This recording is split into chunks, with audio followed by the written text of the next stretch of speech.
নমস্কার বন্ধুরা, সোনিয়া লাইফস্টাইল ব্লগে সবাইকে স্বাগত। আপনারা যে শহরটা দেখছেন সেই শহরটার নাম হায়দ্রাবাদ। বড়মশাই এখানেই সিভিল সার্ভিস করে।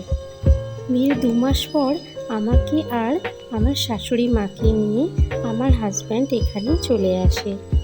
আমার বিয়ে হয়েছে প্রায় 1 বছর 10 মাস, কিন্তু এখানে এসেছি আমরা প্রায় 1 বছর 8 মাসের মতো।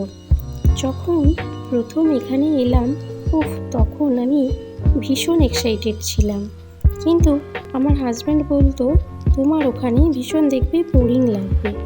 আমি বলতাম কেন, ওখানে তো মা আমাদের সাথে থাকবে। ও শুনে হেসেছিল। এখানে আসার পর 1 মাস কাটলো, 2 মাস কাটলো, তারপর দম বন্ধ হতে লাগলো, কারণ পাশাপাশি কোনো বাঙালিকে পাইনি আমি। আর ভালো লাগতো না, মনে হতো ফিরে যাই, কিন্তু সেটা যেহেতু সম্ভব নয়, তাই ইউটিউবে একটা চ্যানেল ওপেন করলাম।